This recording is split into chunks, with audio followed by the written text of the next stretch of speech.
Aden jemben gone jesun den kusun tuki ngudum zaldu so. Namo Ratnatraya, Namo Arya Jnana Sagara Vairocana Vyurajaya Tathagataya Arahate Samya Sambuddhave Namo Varokiteshwaraya Bodhisattvaya Mahasattvaya Mahakarunikaya Antadyata Om Dhara Dhara Dhiri Dhiri Dhuru Dhuru Iti Ve Iti Chale Chale Prachale Prachale Kusume Kusuma Vare Limile Chiti Jala Mapa Nae So Mane Beme Omane Beme Omane Beme Omane Beme Omane Beme Omane Beme Omane Beme Omane Beme Omane Beme Omane Beme Omane Beme Omane Beme Omane Beme Omane Beme. I would like to welcome everyone on this Facebook live teaching, and really it's a it's an honor to share with this technology and use this technology as a platform to share some of my teachings around the world. And if I may ask, please do let me know where are you watching from this, so that I know how far this wave have went, so that everyone can know this wave. So that's a very special topic that I want to share with you all. And first of all, I would also like to send my greetings to everyone. Tashidale, namaste, greetings to, and welcome to this chat, this Facebook Live. And I'm really grateful that I can use this. So I've been sharing a lot of pictures and videos and many things with you all. And I'm just using this technology as much as possible to share my passion, my practice, you know. So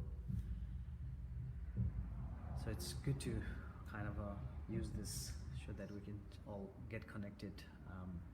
So there's many things going on with me also in my life in this transition. Like as you have been seeing this, I'm about to close the gallery, and the final day will be kind of October, and also about to go back to Nepal to do my practice in the monastery. Anyway, I would like to share more about me next time, but today I'm gonna share something, a very important word with you all, and it's the word called Bodhisattva. Bodhisattva is a very divine, a very specific word that is, you know, that is especially used in a Mahayana and many of the Theravada practices also around the world. And I'm kind of inspired to share this word because I almost feel like in this 21st century, everyone is a bodhisattva, and so I would like to share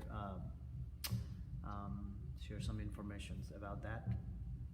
And before I share with you all, I would like to all of you take a couple of deep breaths.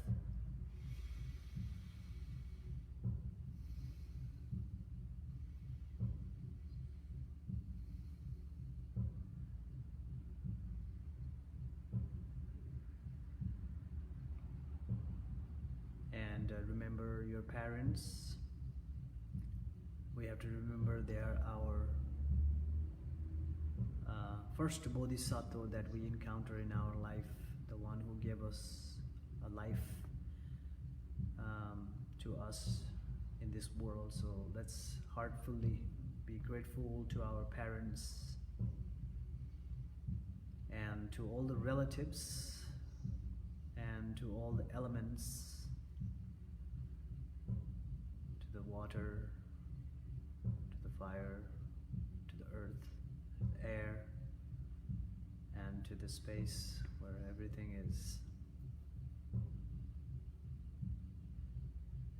Every breath that you are taking a breath, let's be grateful. Let's be grateful for all the elements. This is a very important.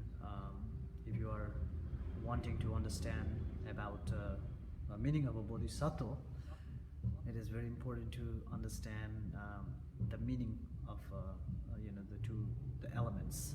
So I was writing in my book about the different elements, and sometime this our body is a wonderful example of this what you call the chemistry, or a combination of all elements. And so it's a kind of interesting to see each elements, like when you see the water, when you see the fire, when you feel the air, and when you walk on the earth. It's like this, all elements is a part of you. So we are all part of that elements that we are in. And so I was writing, and I'm getting more and more inspired to kind of finish my book. I hope to finish as soon as possible. I almost done my 50% writing, which means almost like 40-50 pages. So I hope I will finish it within a month. That's my offering. So Bodhisattva, the word, it's a very specific word that is very much used in Mahayana Buddhism.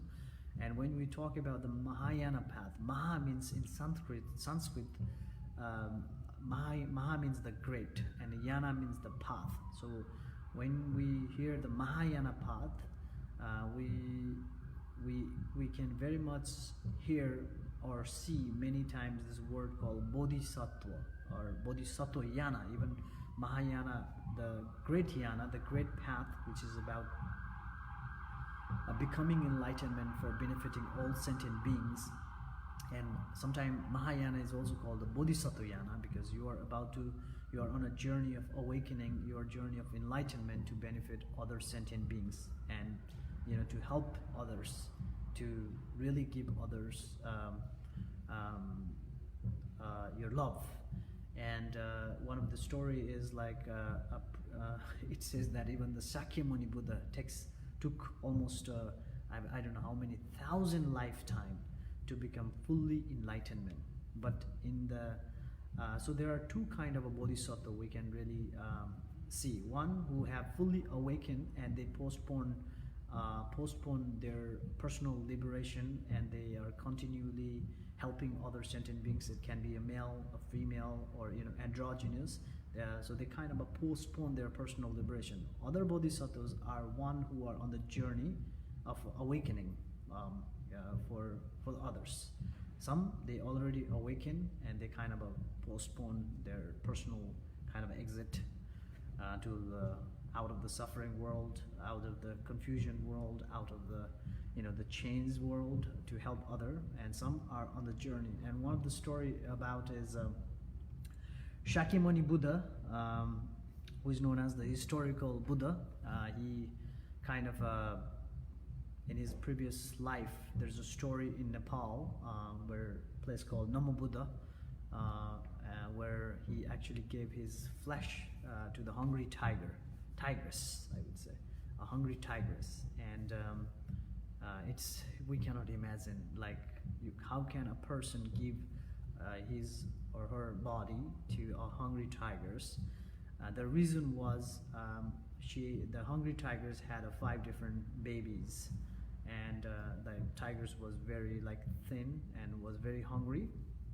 And because of that, the Buddha's previous life on the journey of Bodhisattva actually gave the flesh to the tigers, and actually offer his body. So there is this story about when you are in a journey of a Bodhisattva, it's about offering others as much as possible in whatever way. Particularly in the Buddhism, when you do any offering, it usually happens from three different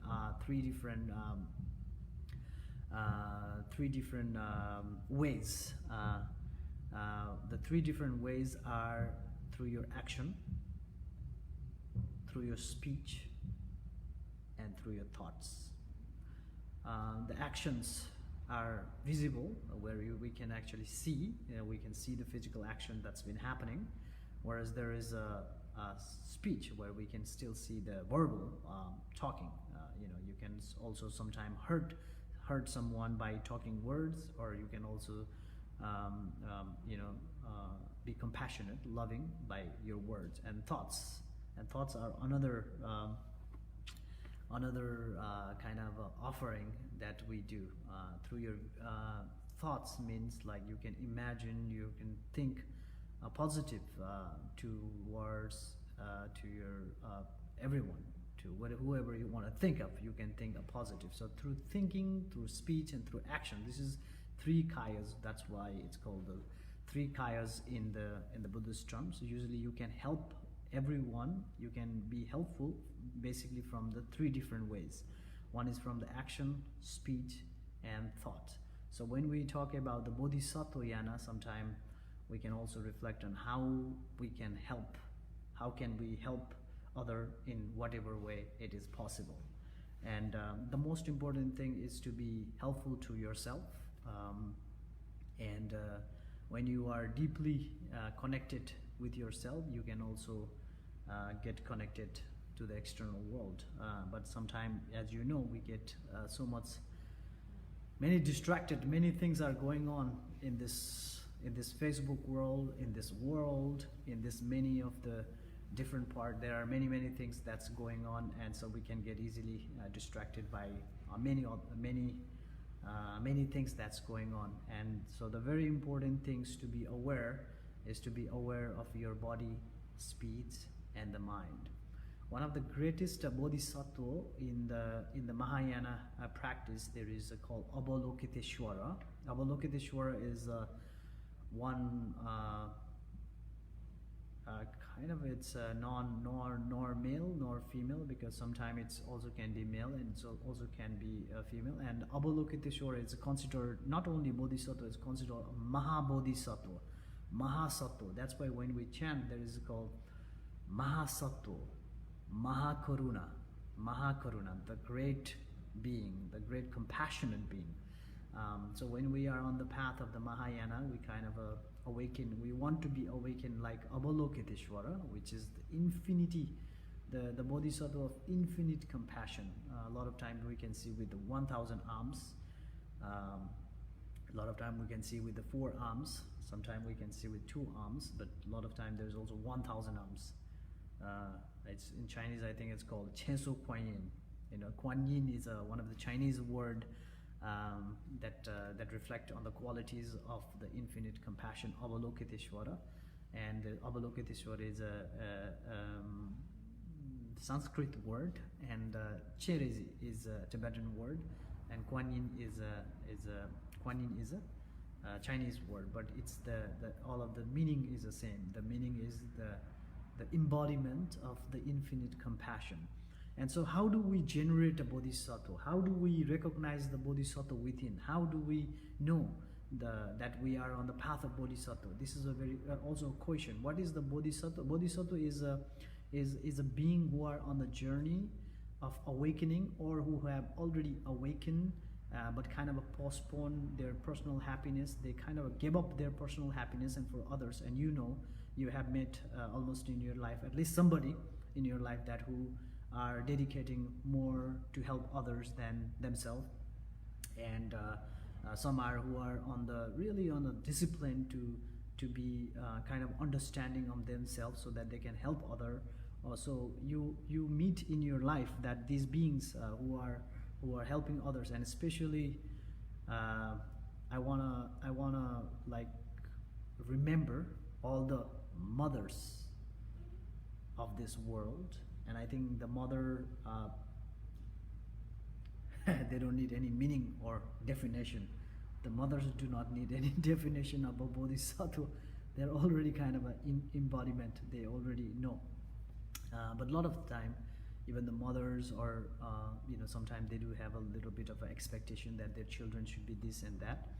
So usually when bodhisattva are on the helping and also caring, they kind of help them to become who they are, rather than forcing them to be what the parents want to be. A lot of time in the many countries, the parents want children to be like parents, and so they force like to study this way or that way. So kind of this is there's that little bit of conflict even in the parents. But especially when we say mother, when we say mother word, it's not only kind of a symbolizing the gender things, whether it's a female or male. It's mother is more like that's why the Kuan Yin, it's not only considered like a mother, but it's like one of the essence of loving kindness, one of the essence of helping others, one of the essence of kindness, embodiment of the kindness is a mother.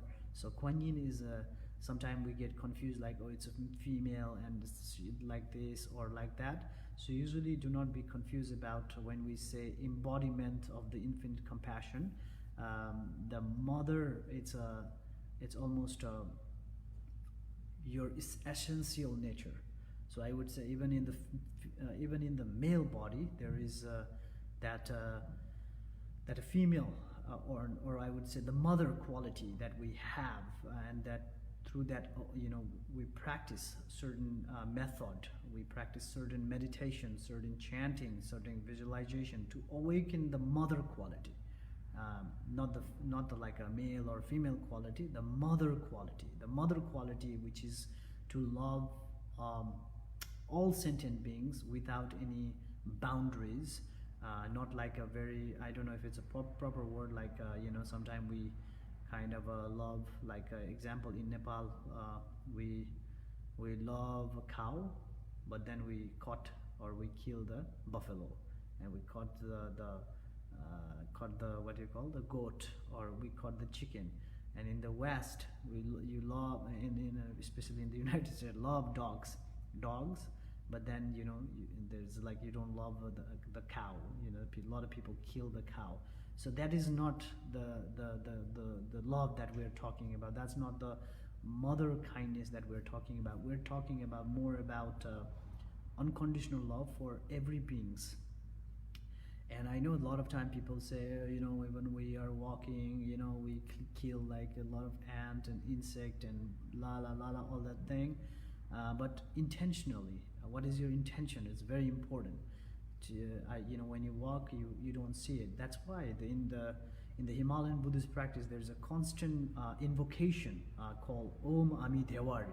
Om Ami Dewari, Om Ami Dewari, Om Ami Dewari, Om Ami Dewari. It's a constant mantra. It means because when you are walking in the street, you might even unintentionally, unknowingly, might even kill the insect or anything, or cockroach or anything. But when we do certain vibration chanting, it's also dedication for them. So when we talk about the Bodhisattva, when we talk about the infinite compassion, we're talking about how we can embody every beings in the world with unconditional love, with the non-judgment love to all sentient beings. So it is very important to understand the fundamental of the meaning of the Bodhisattva. The Bodhisattva are the being who are on the journey of awakening, who postpone their personal liberation to help others. I'm sure one of the things I'm realizing is we are all in the journey. We're all Bodhisattva. We're all on the journey of helping oneself and helping others. And it's just sometimes we are just limited on the condition of the attachment, condition of expectation, and many things. So as long as you help other without any expectation, then you can recognize, you can identify that you are on the journey of the Bodhisattva path. So it's very important to recognize when you help other, and if you're doing without any expectation, as long as you have an expectation that when we do something, this is a very common thing that we get frustrated, because a lot of the time we have an expectation. We have expectation when we help other. When we help other, We have expectation that this person will give back something, or this person will be this, and this person, all that thing. So we have expectation. When we build the expectation, then that's not the Bodhisattva path. That's not the real helping. That's not the kind. That's not the mother quality that we want. And this morning, when I was reflecting about the Bodhisattva, Bodhi is the wisdom, and the Sattva, it's almost feel like a balance, like a Raja, Tamso, and Sattva. The almost like a balance. There's like a, in the Ayurvedic term, I think it's called the Raja, Tamso, and Sattva. The balance of the left and the right. So when we say Bodhi and Sattva, the wisdom of balance, wisdom of balance. So this is a very interesting word. Similarly, there are a few, like 4 words that we in the Buddhist practice that are very essential. Similar like Buddhist, which is awakening who is in the journey of understanding oneself. Bodhicitta, Bodhi, the wisdom. Chitta means the heart, who is in the journey of awakening the deep insight of their kindness heart. And Buddha and the person, it's for the person who have awakened. So we have Buddhist or Buddhism, Bodhicitta, Bodhisattva, Buddha, awakened one. Buddha, awakened one. So we have Buddha, the awakened one. The Buddha means the awakened one. Bodhicitta, Bodhicitta means the thoughts about awakening. Bodhisattva means the person who have awakened, but postpone their personal happiness to help others. So these few words that we have to really kind of understand in the practice of Buddhism. And also interesting thing is Buddhism doesn't really belongs to any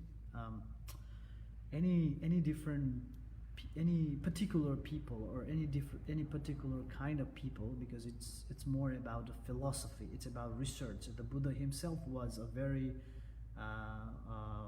what you call the scholar and a yogic and tantric practitioner himself, and so it's about doing a research about your own mind. So when you are journey about understanding your own mind, then you are on the path of the Bodhism or Buddhist.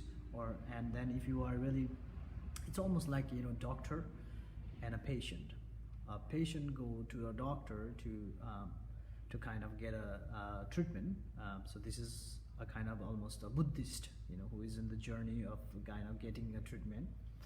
And Bodhisattva, it means like a doctor who have at least found some way to share that caring to others. So that is called Bodhisattva. And you can also, we are all kind of in a circle. Sometimes we need to cure ourselves. Sometimes we need to cure others. So we are all kind of in a journey of kind of a journey of helping, caring, awakening, and so on. So despite of I'm also getting really busy nowadays because of writing also, and the gallery closing, and kind of I'm in my journey of going back to Nepal. But despite that, I wanted to really share about this meaning of a Bodhisattva with you all. I hope this video was a little helpful to understand a little bit the meaning. And if you have any question, you can write a comment. I'll try to answer as much as possible. And so there is a chanting that I want to share with you all that that helps to awaken the bodhicitta. That's a very, I think that's a very common chanting in the Himalayan Buddhism called awakening the bodhicitta. So it goes like Om Janju Zamzo Rambonje Mage Benam Gegirenje Gebe Nambara Mebaya Gone Gondo Bewara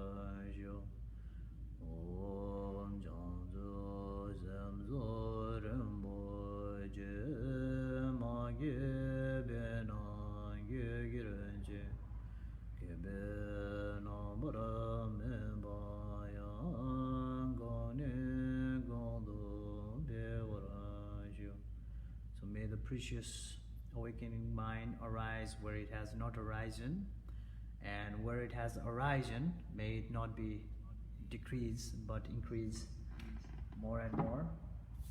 And I'm going to share with you all this flute offering.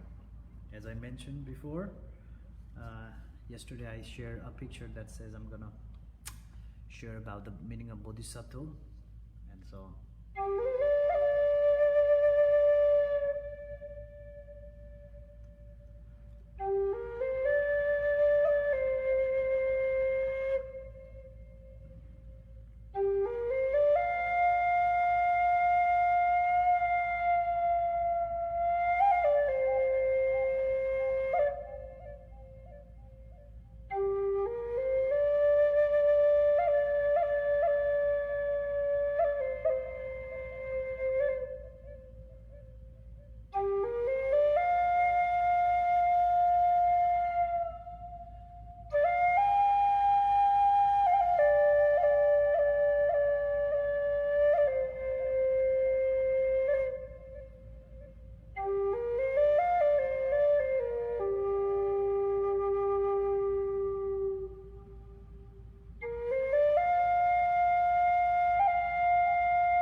well, thank you so much everyone for joining the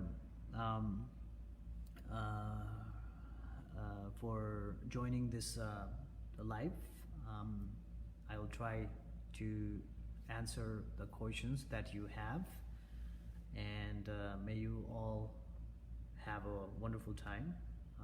May we all get connected with our Bodhisattva nature, Buddha nature within ourselves. May we share loving kindness. May we awaken to our true nature. And wherever you are, think that that is the center of the universe, which I will share more about that in my next video. Wherever you are is your center of the universe. You are the mandala. You are the complete mandala within yourself. Within each individual is a complete being. You don't need any other person to be complete. So I will share more about that with the completion, the mandala, in my next video. And thank you so much for joining. May you all have a wonderful time. Om.